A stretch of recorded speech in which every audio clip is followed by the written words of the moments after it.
Por que o Bolsonaro afina e não vai a debates?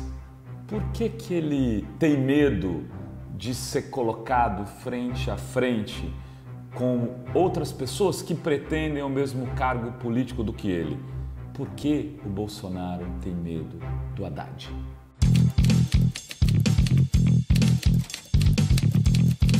O Bolsonaro agora está de atestado médico. Sabe aquele funcionário que entra no trabalho, começa a ficar 15 dias ali, de repente ele sai dando atestado médico, que ele pega ali na Praça da Sé, em São Paulo, lá em outros lugares, no Rio de Janeiro, em Minas Gerais? Pois é, o candidato a presidente da República, que será o cara que vai decidir, por exemplo, se o Brasil vai dar aumento de salário mínimo para as pessoas, que vai decidir se entra numa guerra com a Venezuela, está de atestado médico e não está indo debater. Eu acho que tem algumas questões que precisam ser esclarecidas de forma muito objetiva para lidar com esse medo do Bolsonaro. Sim, ele tomou uma facada, mas isso não responde à questão do medo dos debates dele. Por que não responde às questões do medo do debate? Porque ele está dando entrevistas para uma série de TVs, ele está indo a encontros, ele está fazendo mini comícios, ele está falando com plateia de empresários, ele está fazendo o que ele sempre fez, menos ir a debates, que também é algo que ele nunca fez. Ele nunca foi a debates.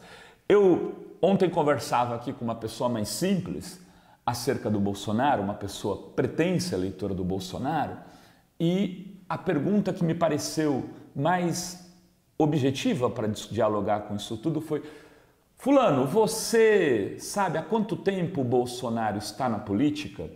Ele me disse: não, mas ele é deputado, né? Mas quantos anos ele está na política? E a pessoa não conseguia responder. A maior parte da população não sabe que ele está há 28 anos vivendo da política, que ele tem os seus filhos também vivendo da política há muitos anos, que a sua ex-mulher tinha sido vereadora no Rio de Janeiro, ou seja, que agora o genro saiu candidato, que a ex-mulher voltou a ser candidata de novo, enfim, ele tem uma família tradicional da política e durante todo esse período que ele está no Congresso ele aprovou 2 projetos. Um deles, que tentava mostrar que a urna eletrônica não era confiável, a mesma urna eletrônica que lhe garantiu 46% dos votos.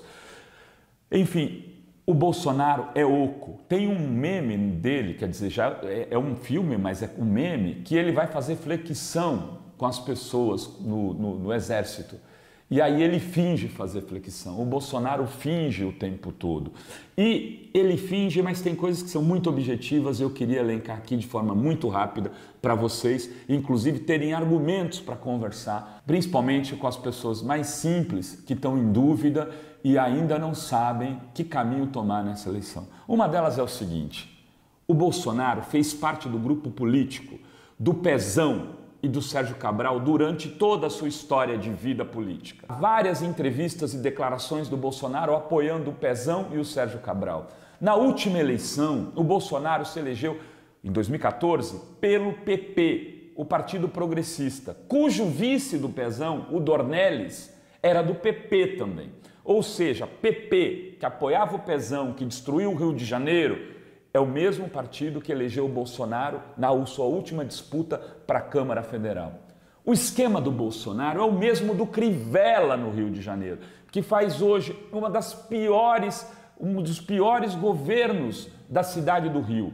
Um governo que privilegia apenas os grupos evangélicos e impede o acesso das pessoas mais simples a programas sociais se elas não tiverem acordo com grupos evangélicos. O Bolsonaro recebeu auxílio moradia durante todo esse tempo para ficar em Brasília, sendo que ele tem apartamento em Brasília e tem apartamento no Rio de Janeiro. Sabe o que ele disse quando perguntado sobre isso? Que ele usou o dinheiro para comer gente. Ou seja, traduzindo, para comer prostituta, garota de programa. É isso que ele disse para uma repórter da Folha de São Paulo. Durante todo esse período, ele multiplicou o seu patrimônio por algumas vezes. Se você der 432% no Google, você vai enxergar, inclusive, uma parte dessas coisas. Além disso, ele é racista, ele é homofóbico e ele é fascista.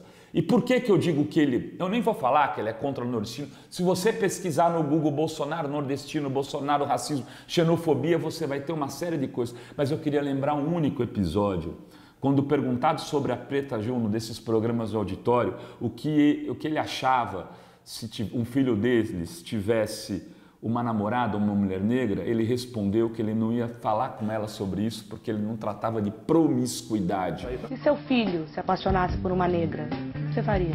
Preta, eu não vou discutir promiscuidade com quem quer que seja. Eu corro esse risco que meus filhos foram muito bem educados e não viveram em ambiente como lamentavelmente é o teu. A relação ou a relação afetiva entre uma mulher negra e um homem branco, na cabeça do Bolsonaro, é promiscuidade. Isso precisa ser repetido aos 4 cantos, porque hoje o Bolsonaro tenta transformar em piada boa parte das agressões ao público LGBT, às mulheres, aos negros, aos nordestinos, que durante esses 28 anos de sua história política o consagraram como mito para os homens brancos, machistas, racistas, homofóbicos. Esse é o seu núcleo duro. Foi daí que ele se alimentou e foi daí que ele começou a crescer para se tornar hoje um candidato, uma força eleitoral que pode vir a ganhar a presidência da República baseadas em memes, mentiras e falcatruas históricas. Esse argumento é o mais forte.